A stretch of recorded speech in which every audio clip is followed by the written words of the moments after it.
along with welfare schemes.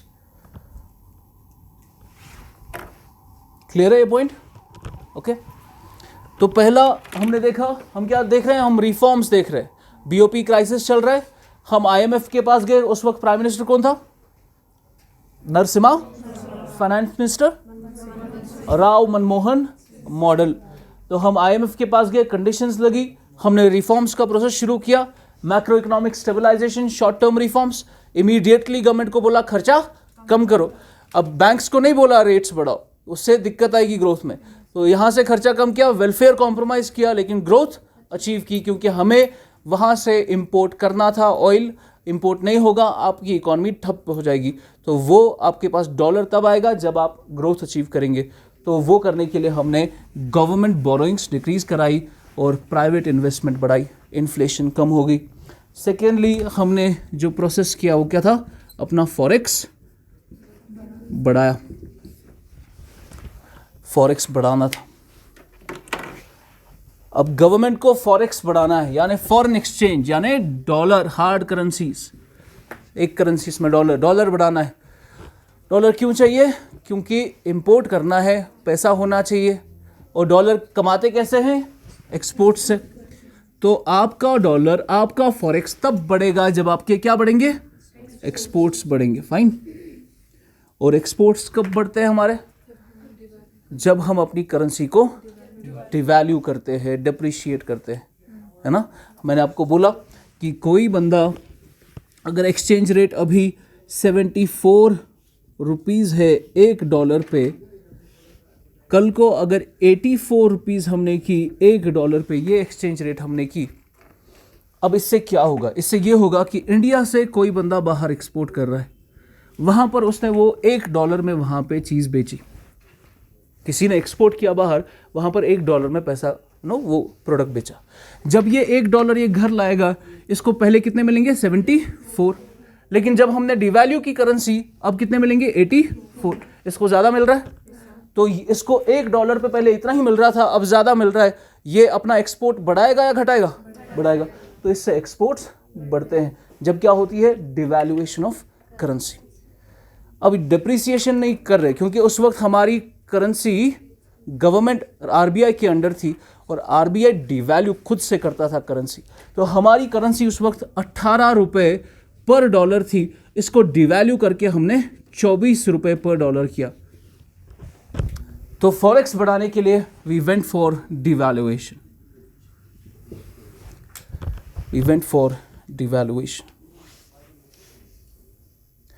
तो हमारा उस वक्त जो एक्सचेंज रेट सिस्टम था वो फिक्स था. वो आरबीआई खुद फिक्स करता था, इतने डॉलर पे इतने रुपए मिलेंगे. तो $1 पे हमने क्या फिक्स किया था? 18 रुपये.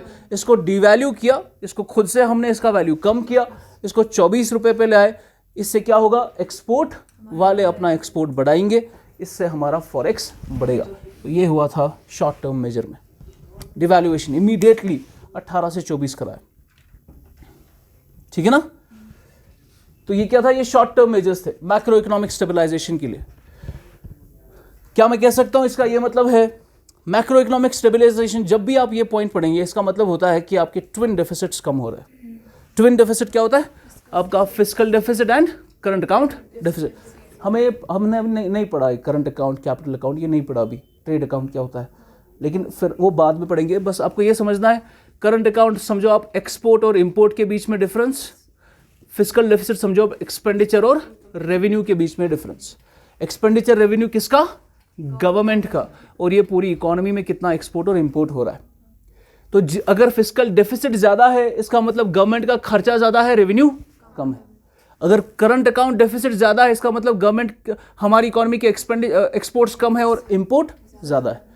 तो हमने क्या किया? फिस्कल डेफिसिट कम किया एक्सपेंडिचर कम करके, हमने अपना करंट अकाउंट डेफिसिट कम किया एक्सपोर्ट्स बढ़ाकर. तो जब ये दोनों चीजें हो जाती है, आपके ट्विन डेफिसिट्स कम हो जाते हैं, ट्विन डेफिसिट्स आपके स्टेबलाइज हो जाते हैं, उसको हम कहते हैं आपने मैक्रो इकोनॉमिक स्टेबिलिटी अचीव की है. फाइन. तो शॉर्ट टर्म में we went for macroeconomic stabilisation by reducing our twin deficits.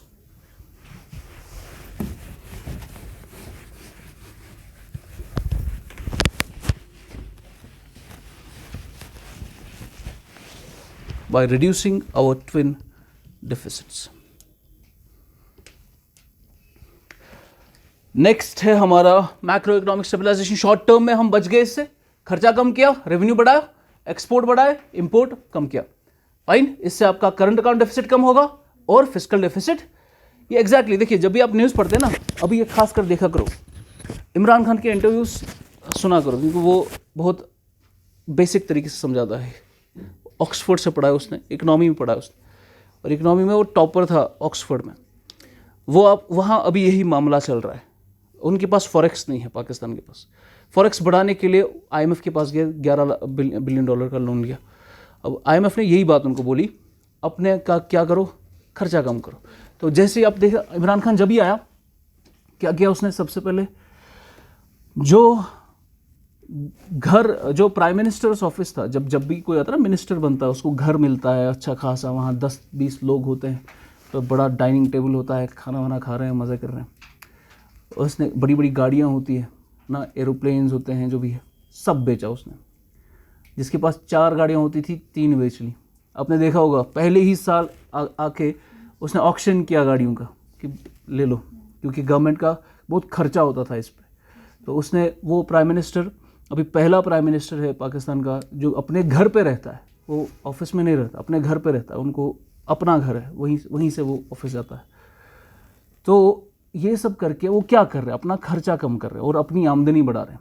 ये ऑलमोस्ट 17 साल के बाद हुआ है.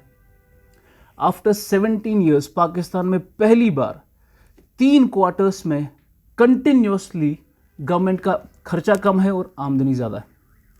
17 साल के बाद, ठीक है, आफ्टर 17 ईयर्स. अब इसकी वजह से उन्होंने वहाँ पर, क्योंकि कार्टलाइजेशन हुई शुगर की और बाकी की कमोडिटीज़ की, उसकी वजह से महंगाई काफ़ी ज़्यादा है. सेकेंडली, RBI क्या कहता है? एक्सपोर्ट बढ़ाने, सॉरी IMF क्या कहता है? एक्सपोर्ट बढ़ाने. एक्सपोर्ट कैसे बढ़ेंगे? जब डिप्रिसिएशन होगी. वहाँ डिप्रिसिएशन होगी. अभी वहाँ का रुपये डॉलर के कंपैरिजन में 150 तक है. तो लोगों को लग रहा है कि मर गए, 150 पहुँच गए, फिर 200 पहुँचेंगे, तो क्या करेंगे? असल में इससे एक्सपोर्ट बढ़ते हैं.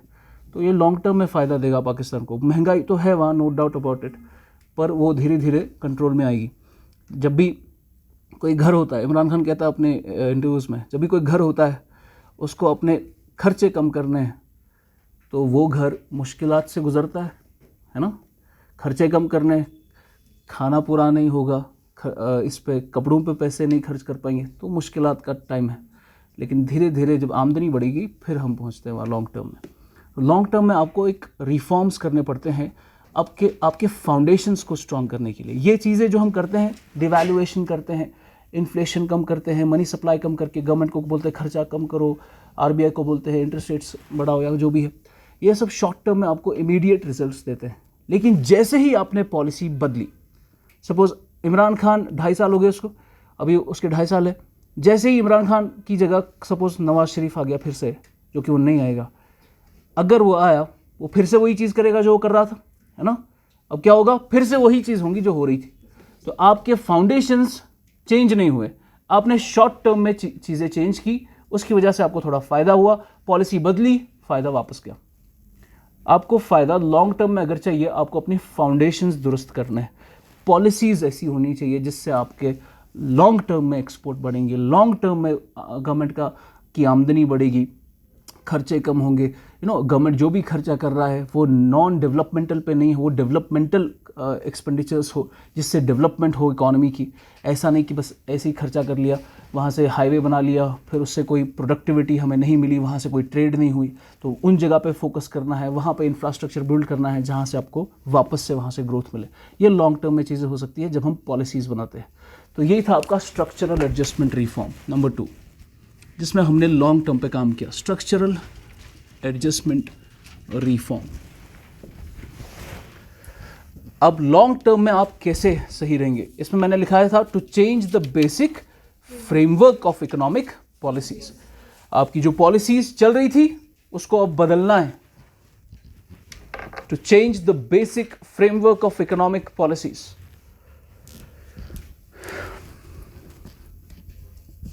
तो हमने अपने फाउंडेशंस को दुरुस्त करने के लिए to change the basic framework of economic policies. अब नई नई पॉलिसीज़ बनाएंगे ताकि हमारे पैर खड़ा, हम अपने पैर पे खड़ा रह सके। तो सबसे पहले हमने रिफॉर्म्स किए इंडस्ट्रीज़ में, इंडस्ट्रियल रिफॉर्म्स।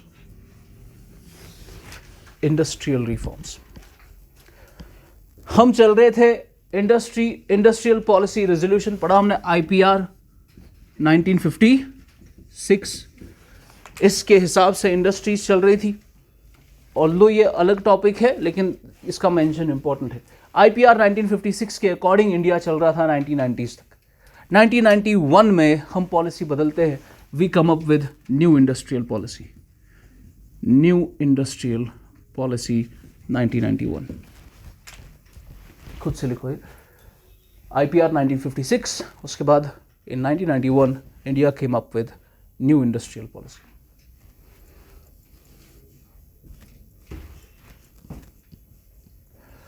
अब पहले फेज में मैंने आपको बोला number 1, what was the first characteristic of the first phase of planning in the first 3 5 year plans?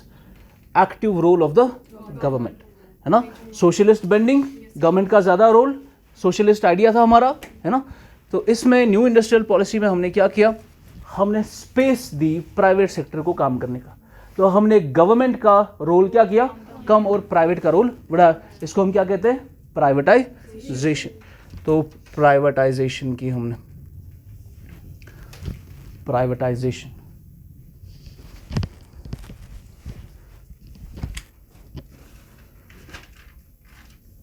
Many industries were opened to private players. जो इंडस्ट्रीज पहले सिर्फ गवर्नमेंट जिसमें काम करती थी, अब वो हमने खोला और उसमें प्राइवेट लोगों को काम करने दिया। Many industries were opened up for private players.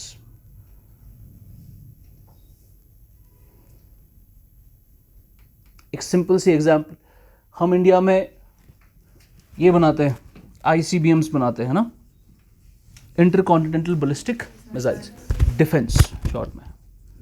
Defence में आप न्यूक्लियर बॉम्ब्स बनाते हो, आप ये टेक्नोलॉजी क्रिएट कर रहे हो। क्या ये प्राइवेट कर सकता है इंडिया में? अलाउड नहीं है। इसमें क्या है, स्टेट मोनोपोली है, गवर्नमेंट का कंट्रोल है, गवर्नमेंट ही सब कुछ करेगी। ऐसे ही बहुत सारी इंडस्ट्रीज थी एनर्जी सेक्टर में जो सिर्फ गवर्नमेंट करती थी। टेलीकम्युनिकेशंस, उन दिनों सिर्फ आपका वो क्या था, वो MTNL चलता था। लेकिन धीरे धीरे हमने टेलीकम्युनिकेशंस को ओपन किया, प्राइवेट प्लेयर्स को आने दिया, ठीक है। तो जो इंडस्ट्रीज़ पहले सिर्फ गवर्नमेंट चलाती थी, अब वो प्राइवेट सेक्टर में हमने उनको आने दिया। अब अगर प्राइवेट आ रहा है आपकी उन इंडस्ट्रीज़ में जिनमें स्टेट ऑलरेडी काम कर रहा है, या जिनको हम कहते हैं पब्लिक सेक्टर एंटरप्राइजेस या पब्लिक सेक्टर अंडरटेकिंग्स, तो आपके कुछ स्टेट रन इंस्टीट्यूशंस है, कुछ एंटरप्राइजेस है जो स्टेट चलाती है किसी पर्टिकुलर सेक्टर में। अब आप उस सेक्टर में प्राइवेट लोगों को भी आने देते हो। इससे क्या होगा, जो आपकी स्टेट मोनोपोली है वो कन्वर्ट हो जाएगी इनटू कंपटीशन, है ना।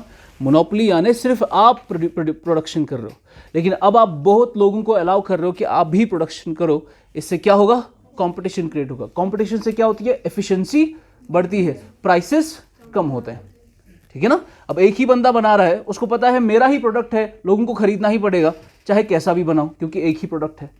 अब वही प्रोडक्ट 10-15 लोग बनाएंगे तो कंपटीशन बढ़ेगा, हर बंदा अपना प्राइस कम करेगा ताकि मार्केट में वो चल सके। फाइन। तो प्राइवेटाइजेशन में we open many sectors to private players, hence creating competition for public sector enterprises, creating competition for public sector enterprises.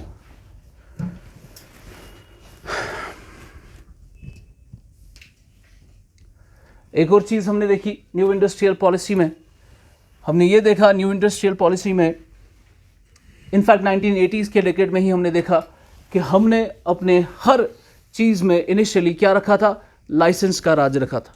आपको जो भी करना है, नया प्रोडक्ट बनाना है, लाइसेंस लानी है, एक्सपेंशन करना है, लाइसेंस लानी है, नया प्लांट सेटअप करना है, लाइसेंस लानी है।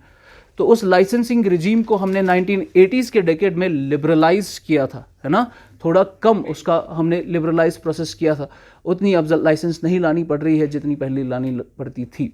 लेकिन अब हमने क्या किया, abolition of licensing. Abolition of licensing, ये था आपका liberalisation. L, abolition of licensing.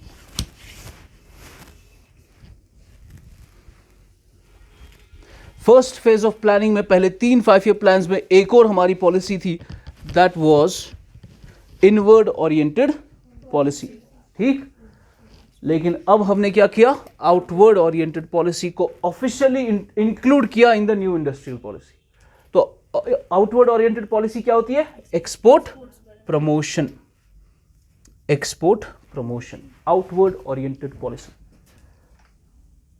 Number 3, outward oriented policy, export promotion. Export करने हैं, यानी बाहर की दुनिया के साथ क्या करना है, ट्रेड करना है, तभी तो एक्सपोर्ट होगा। इसको हम क्या कहते हैं, ग्लोबलाइजेशन। ये एलपीजी, ग्लोबलाइजेशन।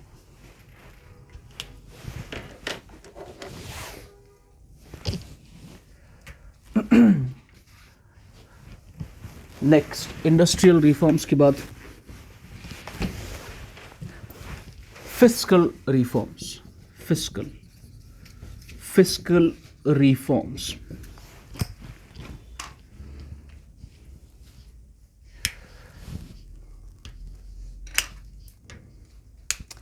फिस्कल रिफॉर्म का एम था, फिस्कल क्या होता है, गवर्नमेंट, मॉनेटरी क्या होता है, प्राइवेट, आरबीआई।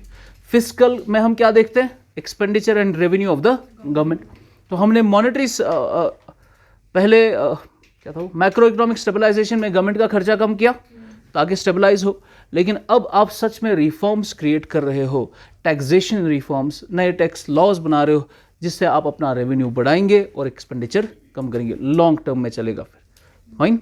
जैसे कि फिर कुछ टाइम के बाद हमने जीएसटी किया, ये क्या है, टैक्सेशन रिफॉर्म है। आप टैक्सेस में रिफॉर्म कर रहे हो ताकि गवर्नमेंट का रेवेन्यू बढ़े, खर्चा कम हो, डेफिसिट कम हो। तो फिस्कल रिफॉर्म्स का एम क्या होता है कि आपकी गवर्नमेंट का जितना खर्चा है वो उतना खर्चा खुद से बना सके, बोरोइंग्स कम करे। तो इसका एम होता है टू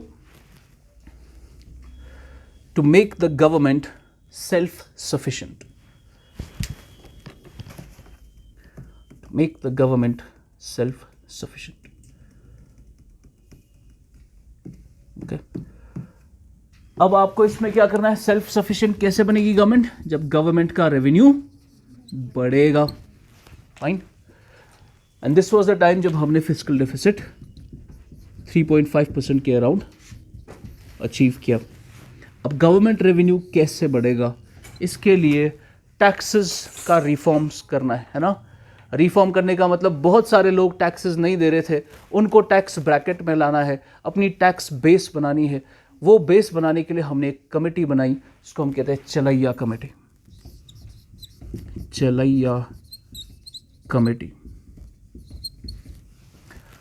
फॉर टैक्स रिफॉर्म्स, चलैया committee for tax reforms,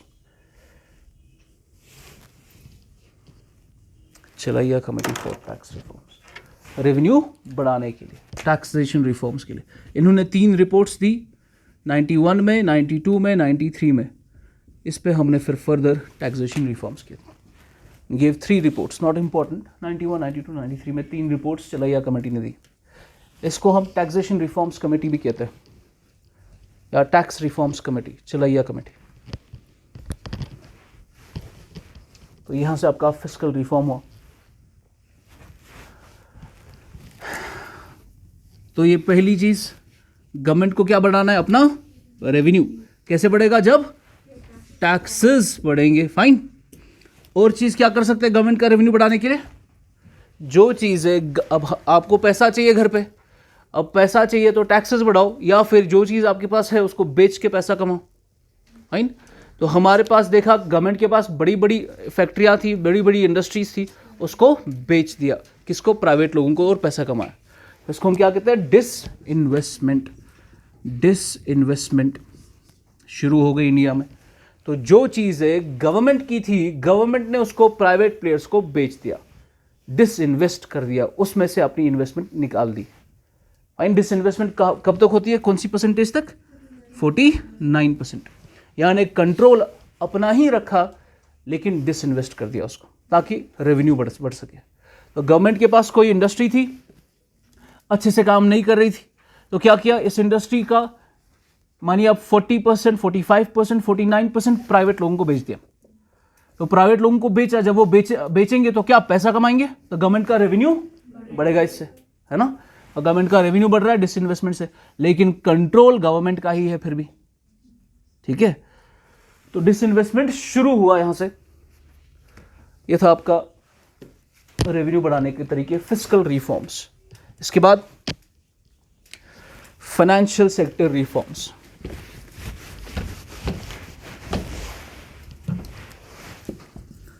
financial sector reforms,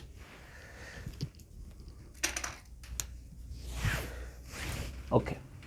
financial sector में क्या है आपका, जैसे बैंकिंग सेक्टर है ना, इंश्योरेंस सेक्टर, ये आपका फाइनेंशियल सेक्टर है।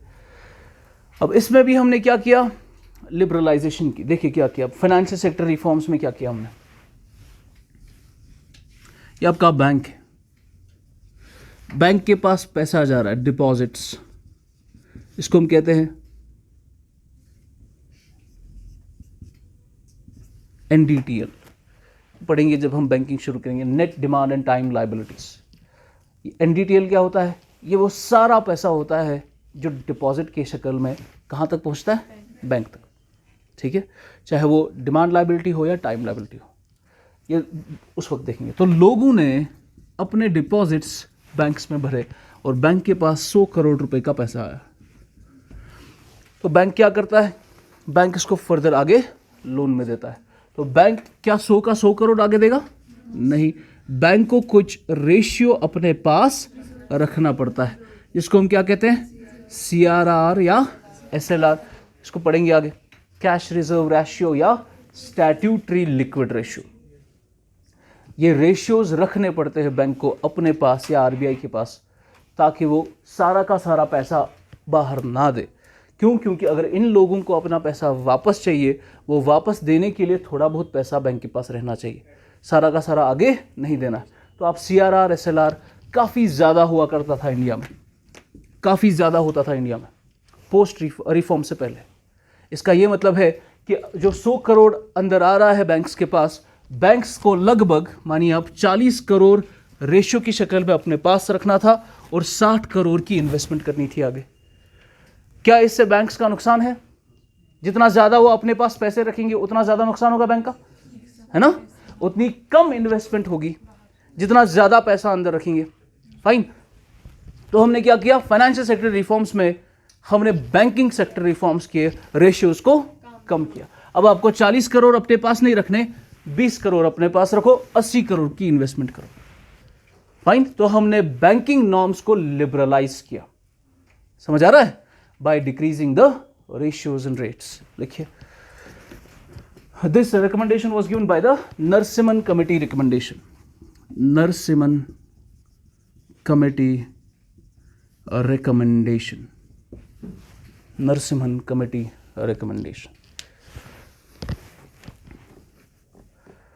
Liberalizing interest rates and ratios, liberalizing interest rates and ratios.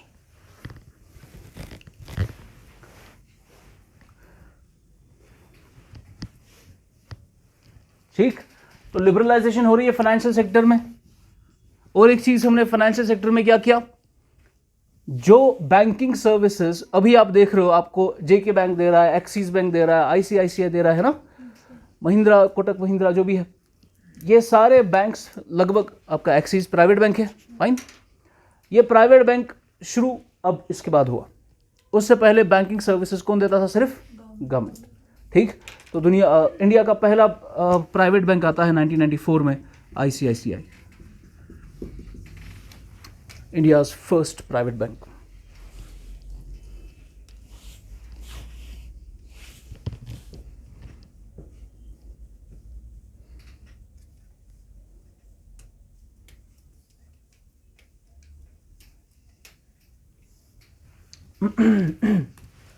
Number 4, external sector reforms. external sector reforms.